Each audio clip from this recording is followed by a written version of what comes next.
This video is only part of an unbiased, in-depth review, so check out the rest in the link below at thegoodride.com.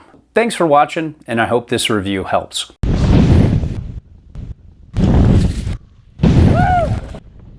Welcome to the wide world of snowboard gear polyamory. I'm James Beastie.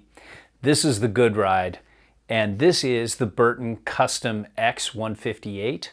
Next to it is the Custom 156, and next to that is the Burton Territory Manager 154. And the Territory Manager is kind of like the Custom and the Hometown Hero had a baby. So I won't be referencing that as much as the Custom, but occasionally will.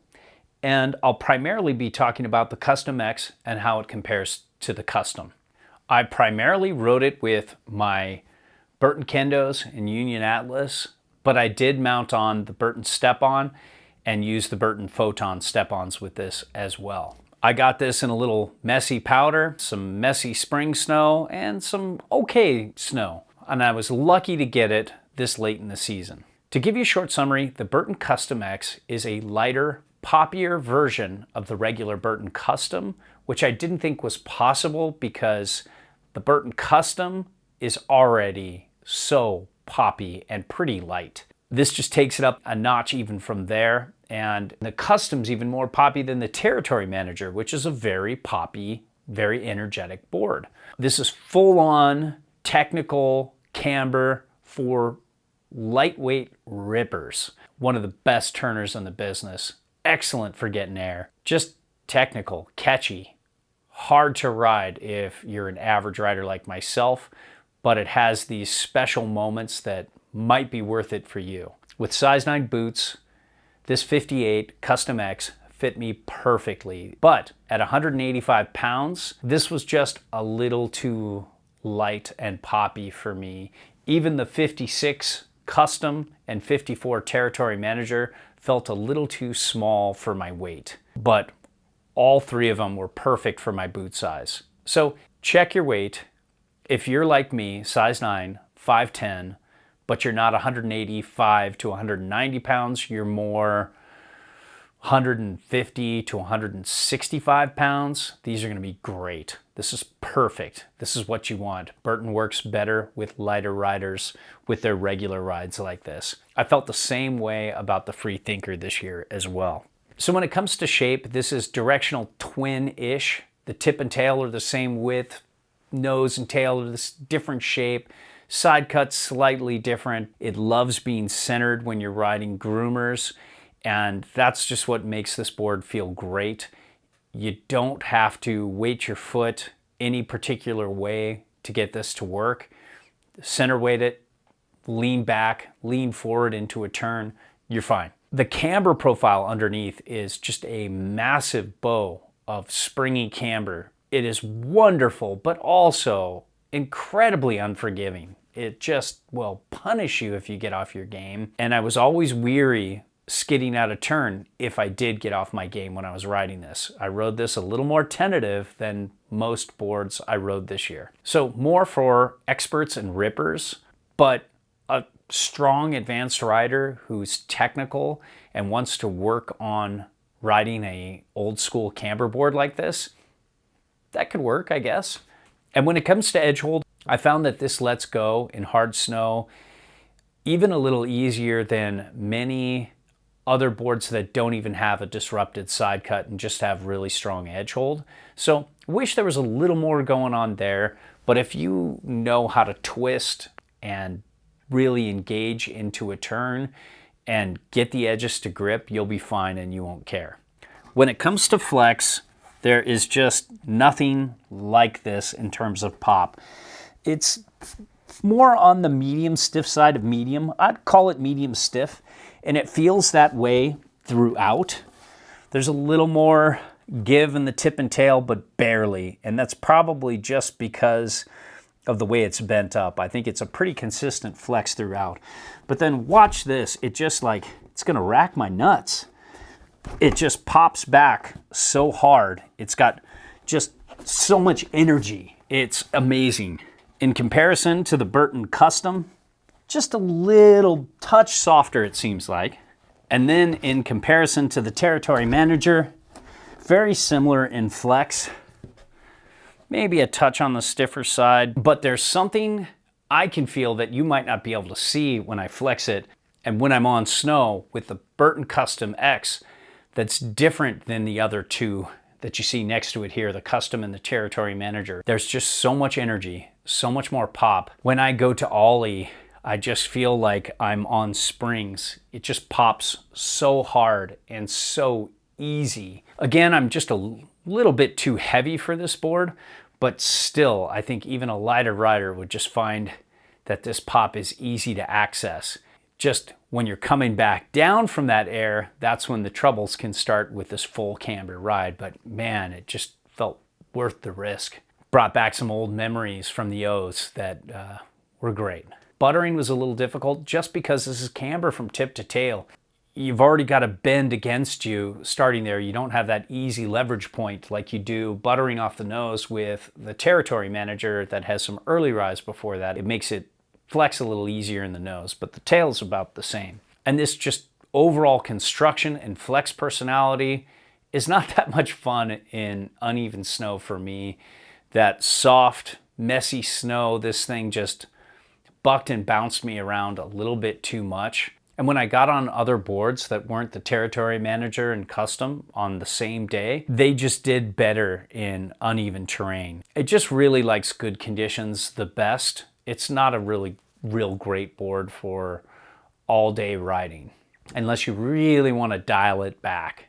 Now, when it comes to pointing it, I think you need to be a light rider for this. I actually like the Custom better. I used to like the Custom X better, but I think things have changed these days to where they're going for lighter and lighter and lighter and poppier. Where in the older days, they were going more for stiffer and poppier and a little bit lighter. But these days they're going for lighter first, I think, and poppier first. So it didn't point it as well, but it has a fast bass with good bass glide. Maybe not the most amazing bass I've tried this year, but definitely up near the top of the class. And I would just say wax with high-end Burton wax to get this thing to shine, and maybe wax it a couple times. And when it comes to turn initiation, this 58 was super fast. The waist width is pretty similar with the 58 Custom X versus the 56 Custom, and that seems more appropriate for me boot size wise. And what I liked about both these boards, the Custom X, and the Territory Manager, is they just are medium fast to fast, edge to edge. Whenever you need to turn in a tight spot, it's there. When you get it on edge, this Custom X in good conditions, it just feels like you're on springs, and when you commit to a turn, it just weights down. And I loved carving this thing as centered as I could get. I loved playing around with the front foot weighted carve, especially with all these back foot weighted carvers these days. It was really fun to lean in on my front foot, but my favorite was just trying to do a center weighted carve, and it just felt like I had two just perfectly weighted springs going down and just straight up jack in the box pop back out. It's just like such a jump turner. It just has such amazing dynamic drive out of the turn. And I could even feel this in the messy snow I mostly got it in, and it just shined. And overall, the turning radius likes a little bit more of a turny rider, but it's pretty balanced. So a little more on the circle carve, across the groomer kind of carve, but fine with a down the line driving kind of straight liney kind of turn. And when it comes to powder, turns out the Custom has more setback on board than the Custom X these days. At a 23-inch stance width on the recommended bars here, set all the way back, you can get 2.5 inches back from center of board, which is really good for an all mountain board, except for one thing.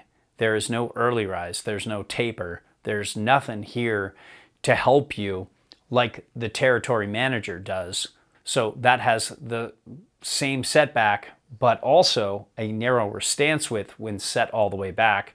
So you get way more directional float on this little 154 Territory Manager versus the Custom X. And the Custom X has that old school cartwheeling camber. You have to be just an expert or a ripper who understands full-on camber, cut their chops in camber powder riding years ago, and spent lots of time perfecting that for this to be fun for you. For me, Territory Manager, 10 times out of 10. I'll even take the Custom over the Custom X in powder because that has a little more setback on board. That one is negative 3.125 inches at a 21.75 inch stance width, which is way more in line with my 21.5 inch stance width. So I could set that almost all the way back. I wish I took out the Custom on the one powder day I took it out. But for camber, it's fine. It used to be a great ride back in the day when everything was all camber. Nowadays, you just have so many more options. If you get this board and you're a rider like myself, you're more average, you're just not this super ripper, you want another board for powder that has directional float, like get a Fish or from Burton or something like that, then you'll be really happy. When it comes to switch riding, the Custom and Custom X are very doable, a little more so than the Territory Manager, but that's no slouch for having 8 mil of taper. It feels really good, really centered, and the way they do the side cut, it's called like balanced free ride geometries. It can hang with the Custom and Custom X. The Custom X is just gonna shine off big kickers if you get the right size and you're the right weight. It just kills it there. It's gonna be great in the pipe if you know how to get the edge hold to grip. It's just gonna rip. For me personally, I like a board with a little more grip, but everything else about this is fine, despite the fact that it's super technical. But overall, there are some drawbacks these days, especially when you compare these to the Family Tree line and a lot of their other directional camber rides. But man, the pop, the spring out of the turn, it's otherworldly. So it might be worth that sacrifice because it just drives so damn hard. All our reviews are a best effort, objective opinion from an average rider's perspective. There's no brand oversight, and we are free to say whatever we want. We send back almost everything unless it's a favorite. Then we ask to keep those or straight up buy them. Now, if you want to support us, and if what we reviewed appeals to you, it always helps us if you buy through the links or just donate in one of the ways linked below. Of course, a like and subscribe here always helps, and so does a follow on Insta. And as always, thanks for watching, and thanks for your support. If you need advice, fill out the eHarmony profile in the Contact Us link below so I can help you properly. This is very time consuming for me, so please consider donating. I also get a lot of these emails, so it can take me a while to respond, especially during the winter. Now, if you want to ask advice on YouTube, that's fine. Just tell me your boot size, which is incredibly important, your weight, your height, your riding style, and your ability level.